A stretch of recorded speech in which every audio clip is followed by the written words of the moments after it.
할렐루야. 우리 할렐루야 찬양대와 신뢰악단의 연주 하나님께서 기쁘게 받으신 줄로 믿습니다. 오늘 말씀을 전하기 전에 먼저 여러분들에게 퀴즈를 내도록 하겠습니다. 특별히 처음 교회에 초청받으셔서 오신 분들이 계실 텐데 이 자리가 매우 어색하고 불편하실 겁니다. 좀 긴장된 마음을 풀기 위해서 20곡의 형식의 퀴즈를 내도록 하겠습니다. 자, 제가 문제를 내는 동안 답을 아시면 저요! 하고 손을 들어 표해 주시면 맞힐 수 있는 기회를 드리겠습니다. 제일 먼저 맞히시는 분에게는 특별한 상을 드리도록 하겠습니다. 문제입니다. 나는 누구일까요? 라는 겁니다. 나에게는 큰 힘이 있습니다. 나를 사용하면 즉시 효과가 나타납니다. 나는 전염성이 매우 강합니다. 나를 좋아하는 사람은 행복하지만 나를 싫어하는 사람은 스스로를 불행하다고 생각합니다. 나는 혼자서도 만날 수 있고 둘이나 여럿이 동시에 만날 수도 있습니다. 아무리 강한 사람이라도 내 앞에서는 부드러워지고 아무리 약한 사람이라도 나와 함께하면 담대해지고 여유도 생깁니다. 나는 사람들 사이를 좋게 하는 탁월한 능력이 있습니다. 크게 땡. 네, 권사님.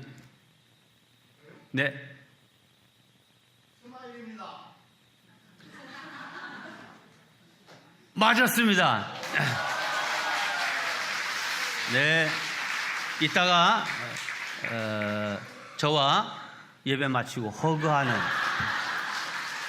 상을 드리겠습니다. 네, 감사합니다. 네, 정답은 웃음인데 스마일도 해당되죠.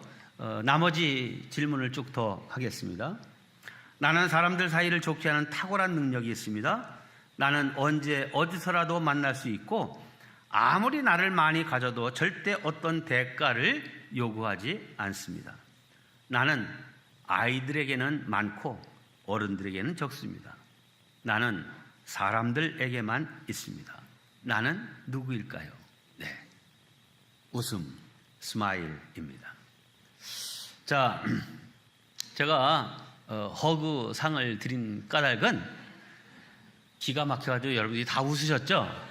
네, 웃음의 선물을 여러분 모두에게 드리기 위해 한 상이었습니다. 네, 우리는 행복해서 웃는 것이 아니라 웃음으로 행복해집니다. 사람이 한번 크게 웃으면 우리 몸의 근육 전체의 3분의 1이 넘는 근육이 움직여서 신체를 활력 있게 하고 건강하게 한다고 합니다. 어린 아이들은 하루에 400번 정도 웃는데 어른들은 고작 15번 정도 웃으면 많이 웃는 거랍니다. 네? 웃을 일이 별로 없어요. 여러분, 알렉시스 카렐 박사가 연구했더니 사람의 얼굴 색과 위장의 색깔이 거의 똑같더래요. 그러니까 막 웃으면 얼굴이 밝아지고 그러면 위장도 아주 활성화되고 환해지고 좋다는 거예요. 그러니까 웃으면 건강해지고 행복해지고 아주 유익이 많습니다. 자, 웃어야 모든 것이 풀어지고 회복되고 또 은혜가 됩니다. 그런 차원에서 우리 다 함께 웃어보겠는데 어이없네. 괜히 왜 웃으라고 그래? 이렇게 해도 그냥 한번 크게 웃어보는 겁니다. 다 같이 시작!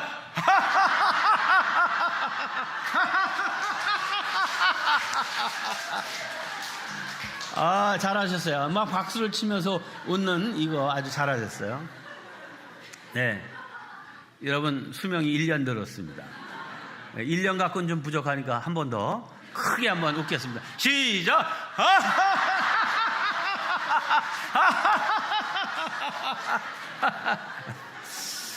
네. 그런데도 근엄하게 계신 분들이 계신데, 네, 좀 부드럽게 사시길 바랍니다. 네. 여러분, 마귀는 절대 웃지 않습니다. 혹 그림에서라도 마귀가 웃는 모습을 보셨나요? 혹 보셨다면 웃는 게 아니라 비웃음입니다. 그래서 예수님은 웃음이라는 무기로 마귀가 우리에게 접근하지 못하도록 아주 이런 차단의 효과를 두셨다 하는 것입니다. 예수님은 사람들로 웃게 하셨고 억눌린 사람들의 가슴에 기쁨을 주셨습니다. 지금도 우리 심령에 기쁨이 샘물처럼 솟아나도록 성령으로 충만케 하시는 줄로 믿습니다. 혹 여러분 최근에 웃음을 잊어버리고 사십니까? 그렇다면 오늘 웃음을 회복하는 은혜가 임하기를 바랍니다. 우리 하나님은 슬픔 대신 기쁨을 주십니다. 울음 대신 웃음을 주십니다. 어둡게 살지 않고 밝게 살게 하십니다. 불행하지 않고 행복하게 사십니다. 힘들게 살지 않고 힘차게 살게 하십니다. 하나님은 우리를 웃게 하시는 분입니다. 오늘 예배에 참석하신 모든 분들 웃으며 사시다가 최후 승리자로 천국에 다 들어가는 은혜의 삶이 되시기를 주님의 이름으로 축복합니다. 오늘도 우리 온 교회가 어린이부터 장년까지 다 같은 본문 같은 제목의 설교를 하고 있는데 오늘도 역시 주어진 본문을 가지고 말씀을 나누겠습니다. 우리 모두는 다 형통하기를 원합니다. 가정이 평안하고 일터가 견고하고 교회가 사랑과 진리 가운데 튼튼히 서기를 원합니다. 오늘 본문의 주인공은 우시야라고 하는 왕인데 그는 실제로 크게 형통했던 왕입니다. 그는 왕이 되자 성벽을 보수하고 망대를 세우고 군대를 정비하고 또 새로운 무기를 개발케 해서 나라를 강하게 만들었습니다. 성경은 그의 성공 비밀을 이렇게 한마디로 요약하고 있습니다. 26장 5절입니다. 그가 여호와를 찾을 동안에는 하나님이 형통하게 하셨더라. 하나님이 그를 형통한 인생이 되게 했습니다. 네, 시작은 이렇게 은혜였습니다. 그러나 그의 마지막은 참 매우 슬프게 끝나고 맙니다.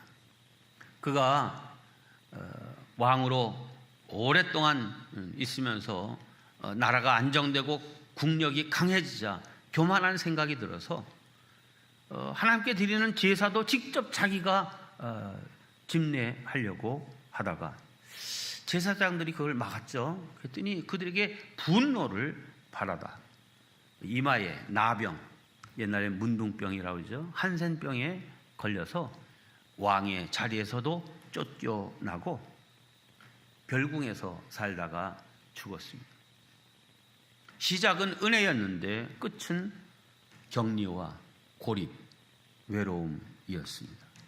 사랑하는 성도 여러분, 이런 극적인 반전의 이유를 오늘 성경은 교만이라고 말합니다. 16절 우리 한 목소리로 같이 봉독합니다. 시작. 그가 강성하여짐에 그의 마음이 교만하여 악을 행하여 그의 하나님 여호와께 범죄하되 곧 여호와의 성전에 들어가서 향단에 분향하려 한지라. 네. 자, 그러면 이렇게 은혜로 시작한 사람이 왜 교만으로 넘어질까?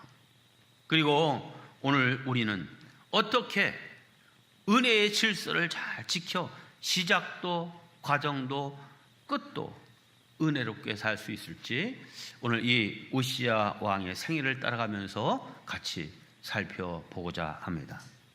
첫째, 성공의 근원은 하나님을 찾는 데 있습니다.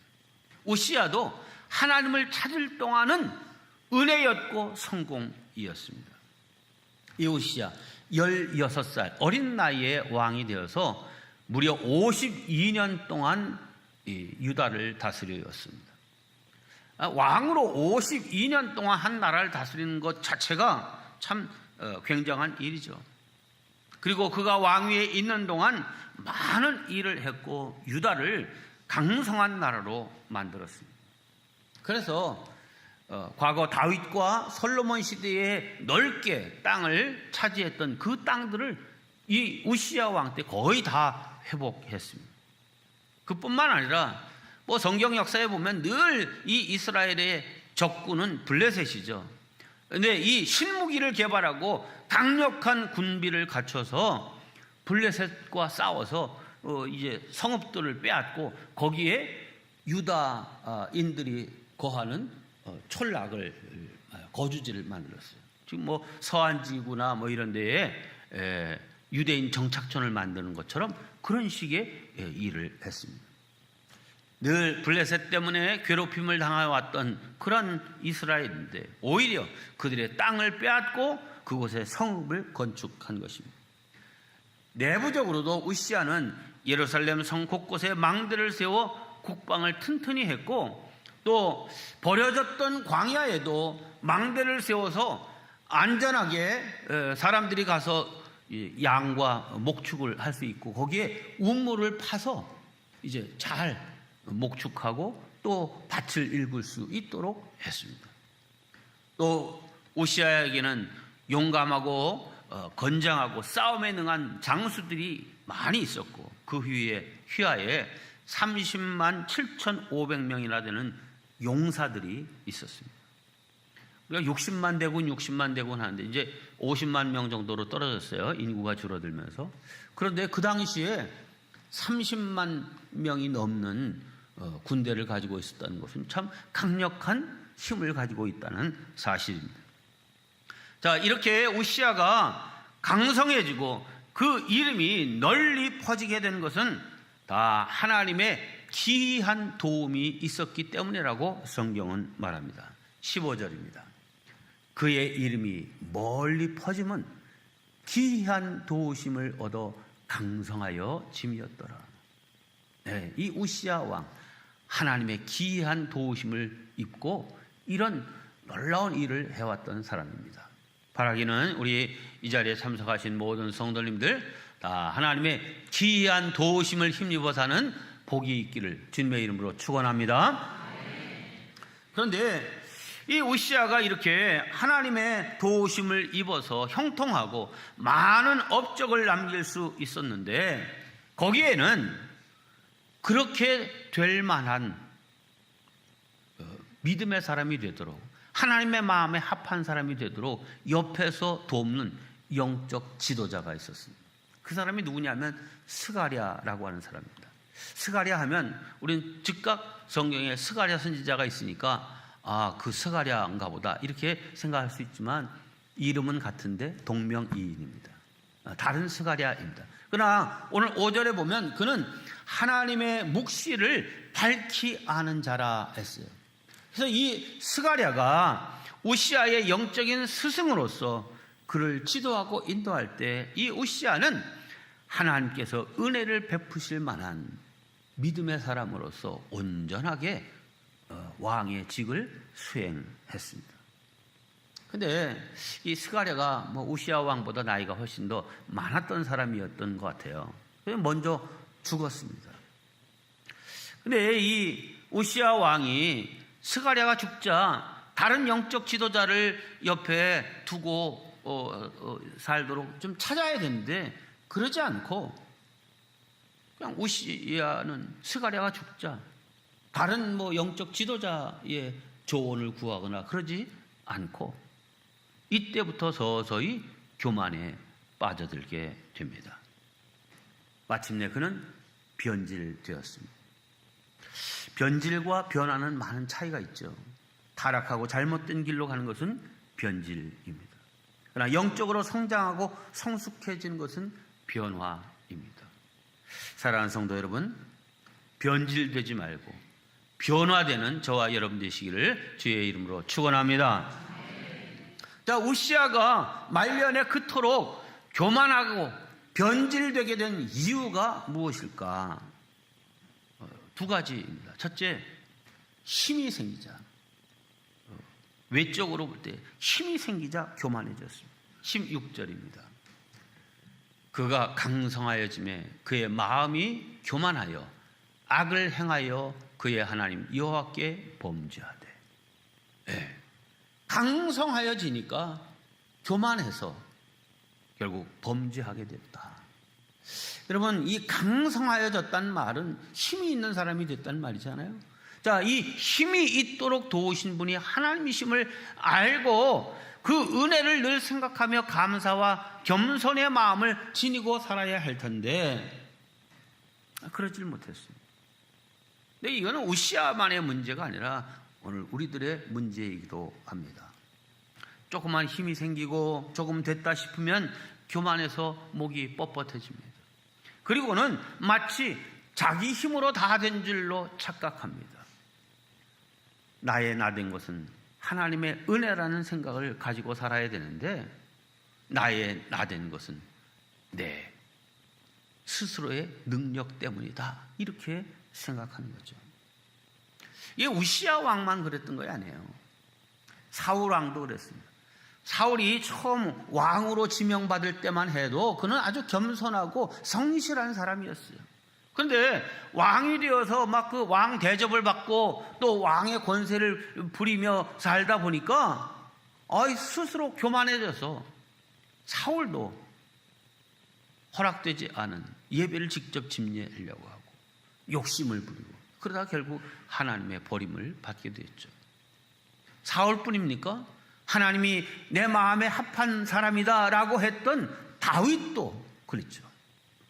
다윗도 겸손할 때는 하나님이 그를 높여주셨지만 어느 날 이 백성들이 다 평안하고 나라가 안정되고 영토가 넓어지고 많은 조공을 받는 이런 시대가 되니까 어느 날 갑자기 이 다윗의 마음속에 내가 다스리는 나라의 인구가 도대체 몇 명이나 되는 건가 궁금해졌어요.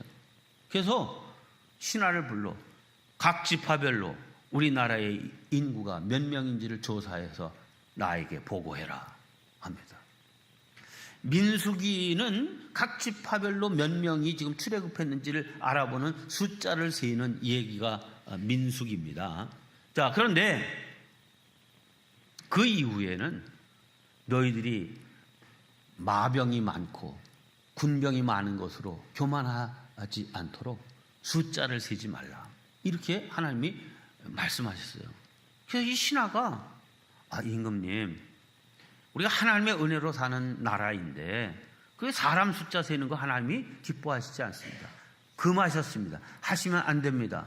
몇 차례 그 숫자 세면 안 된다라고 말했는데도 불구하고 고집을 꺾지 않고 숫자를 세게 합니다.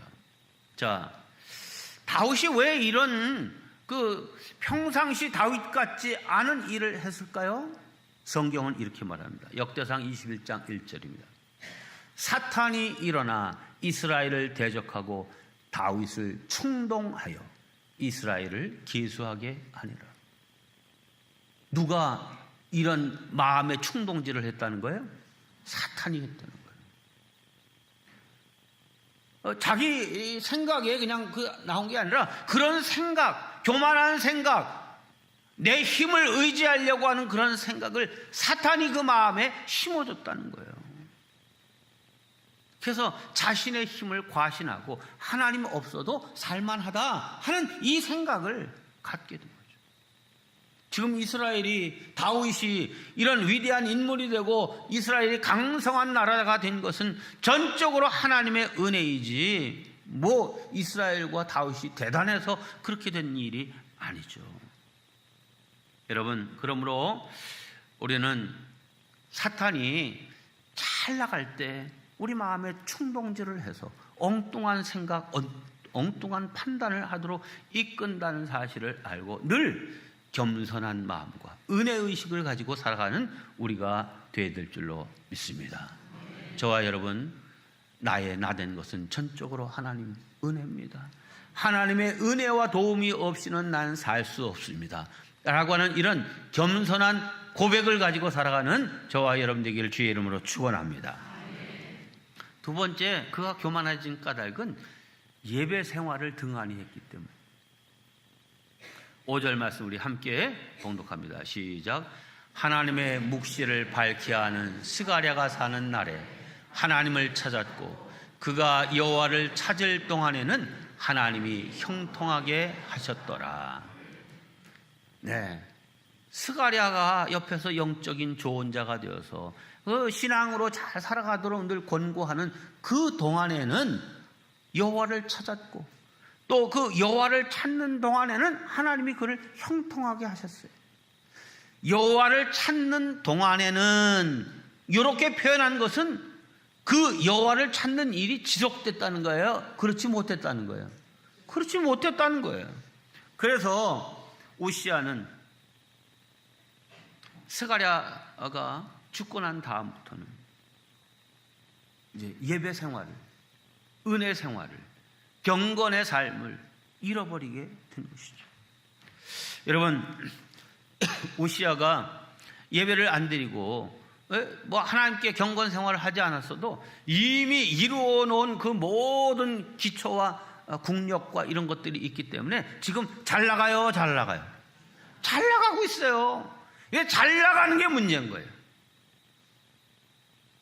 잘 나가는 게 뭐가 문제예요? 잘 나가게 되면 항상 너무 바쁘게 되어 있습니다.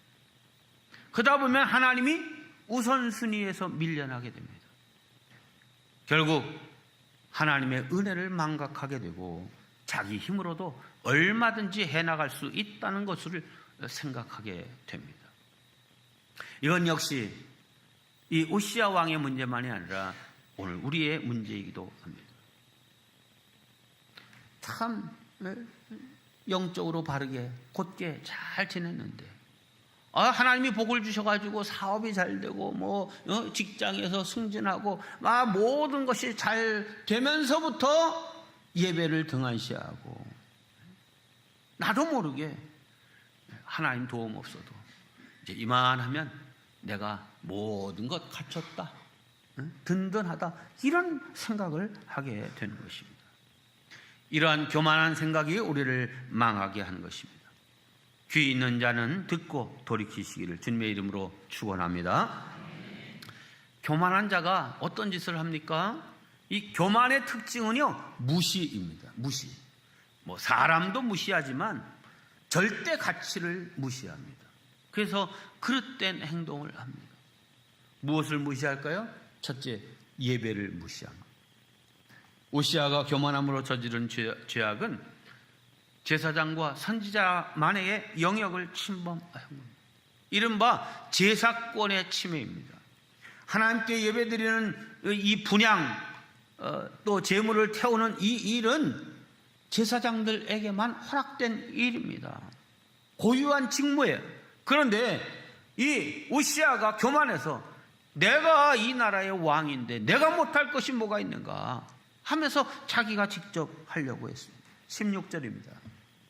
그가 강성하여짐에 그의 마음이 교만하여 악을 행하여 그의 하나님 여호와께 범죄하되 곧 여호와의 성전에 들어가서 향단에 분향하려 한지라.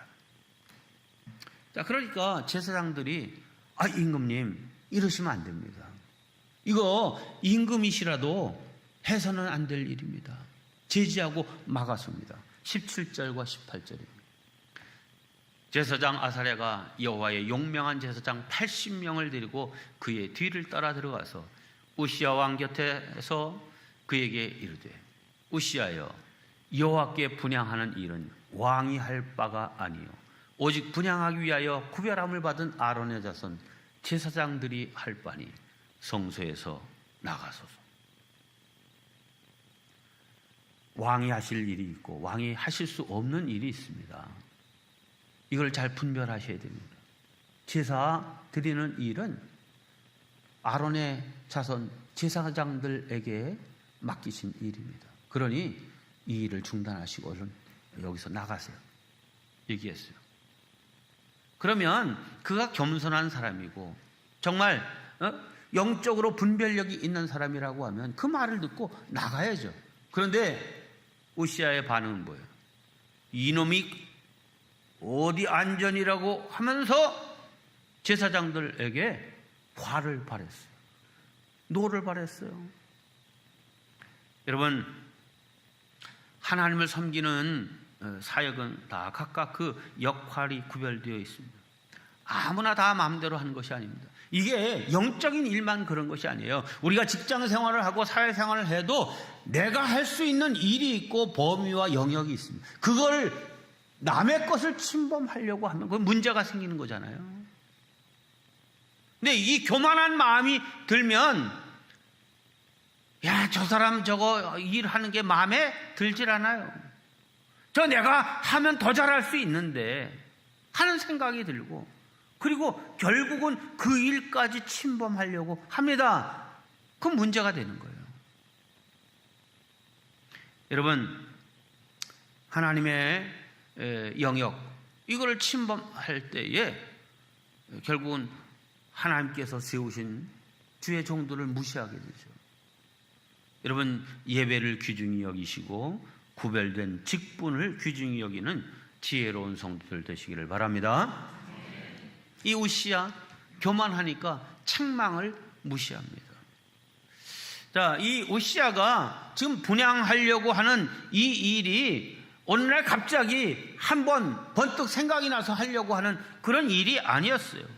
우발적으로 일어난 일이 아니라 자신이 가만히 보니까 내가 왕인데 이 백성들의 그 마음이 예배를 집례하는 제사장과 여기에 굉장히 집중되어 있고 이게 아주 영원한 가치로 여기는 걸 보니까 화가 났는지 시기심이 들었는지 야, 저것까지 좀 내가 해야 되겠다 한 생각이 드는 거예요. 이 생각이 아주 집요하고 강압적이었습니다. 그리고 이 일을 제사장들에게 자꾸 얘기를 하니까 야, 이거 이러다 큰일 나겠다 해서 용감한 제사장 80명을 대기를 시켰던 거예요. 왕이 이 일을 시도할 때 막으려고. 그럼에도 불구하고 우시야는 왕의 권력을 가지고 직접 분향을 시도합니다. 19절에 아사랴 대제사장이 이렇게 막죠. 막으니까 우시야가 손으로 향로를 잡고 분향하려다가 화를 내니, 막으니까 이 우시야가 화를 냈어요. 여러분, 하나님께서 우리를 지도하는 방법이 있습니다. 여러 가지 있지만 가장 흔한 방법은 세우신 종들을 통하여 말씀으로 깨닫게 하는 것입니다. 그런데 겸손한 사람이라면 그 말씀을 듣고 깨닫고 돌이키는데 우시야 교만해서 그 제지를 무시했습니다. 오히려 화를 냈습니다. 결국 하나님은 그냥 넘어가지 않으셨습니다. 즉석에서 그를 징계하셨습니다. 19절입니다. 그가 제사장에게 화를 낼 때에 여호와의 전 안 향단 곁 제사장들 앞에서 그의 이마에 나병이 생긴지라. 한센병, 나병에 걸리게 하신 것입니다. 당시 이 나병은 전염성이 있는 병으로 이 병에 걸렸던 누구를 막론하고 다 사람이 사는 곳에서 격리되고 성 바깥으로 나가야 되는 거예요. 자, 나병에 걸리면 공동체에서 버림받게 되는 것입니다. 결국 천하의 왕 우시야도 왕위에서 곧바로 쫓겨나고 그의 아들이 대신 왕을 이어받게 됩니다. 사랑하는 성도 여러분, 말씀을 통해 주시는 하나님의 음성에 열린 귀가 있는 성도들 되시기를 주의 이름으로 축원합니다. 자, 이제 우시야의 이 마지막 말년의 모습을 보면서 우리를 향한 권고의 말씀을 들음으로 말씀을 마치려고 합니다. 결국 예배를 무시하고 제사장의 제지와 책망을 무시한 우시야 왕의 결말은 어떻게 되었습니까? 나병 환자가 되었습니다. 왕권이 박탈되었습니다. 별궁으로 유배당했습니다. 죽어서도 왕의 묘실에 들어가지 못했습니다. 자, 이걸 오늘 우리로 바꿔 말하면 그는 건강을 잃어버렸습니다. 지위를 잃어버렸습니다. 인간관계도 단절되었습니다. 죽어서도 예우를 받지 못했습니다.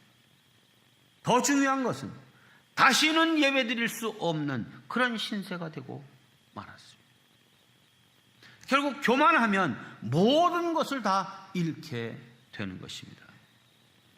우시아의 그 52년 왕권 세월이 참 화려했는데 그 말년에 인생은 격리와 고립이었습니다. 시작은 화려했지만 끝은 쓸쓸했습니다. 사랑하는 성도 여러분, 성경은 우리에게 묻습니다. 그러면 너의 인생의 끝은 어떻겠느냐? 너의 인생의 끝은 어떻겠느냐? 여러분, 우리 2부 예배에도 이제 70대 이상 어르신들이 많이 이렇게 참석하셨는데, 그런 사회적으로는 그런 말이 있죠. 나이가 들면 입은 닫고 주머니를 열어야 이제 사람들이 많이 그 주변에 모인다. 이렇게 말이 있죠. 그런데 신앙적인 관점에서 볼 때는 나이가 들수록 더 겸손해야 되고 그 사랑의 마음으로 이렇게 열린 마음이 있어야 그래야 이제 그 주변에 친구가 있어요. 내가 막 이렇게 자꾸 이렇게 하면은 이제 친구가 없어지는 거예요. 여러분, 소그룹에 들어가도 속회에 들어가도 거기 교만한 사람은요 거기에 잘 어울려지질 않아요. 그럼 결국 어떻게 되는 겁니까? 고립되고 격리되고 외로워지는 거예요. 나이가 들어서 마음을 함께 나눌 수 있는 좋은 이웃과 친구가 있다는 사실, 또 같은 공동체 안에서 성도와 교제할 수 있다는 사실, 이게 얼마나 귀한 일인지 몰라요. 지위가 높고 부자고 그러면 그 사람 주변에 사람이 모일 것 같지만 그렇지 않아요. 여러분, 부자인데도 외로운 사람이 얼마나 많습니까? 권력을 가졌는데도 정말 격리되어 고립된 것 같은 인생을 사는 사람이 얼마나 많습니까? 행복은 돈이나 권력에서부터 나오는 것이 아니라 더불어 함께 사는 데서 거기서 나오는 거잖아요. 우시야, 그는 너무 잘 나간 것이 결국 교만으로 치닫고 결국 망하는 인생이 되었습니다. 여러분, 시작보다 끝이 더 중요합니다. 은혜로 시작됐다면 끝도 은혜여야 합니다. 우리 모든 성도님들 영적으로 겸손한 사람들이 되셔서 끝까지 하나님의 은혜를 누리며 사는 승리하는 복된 성도들 되시기를 주님의 이름으로 축원합니다.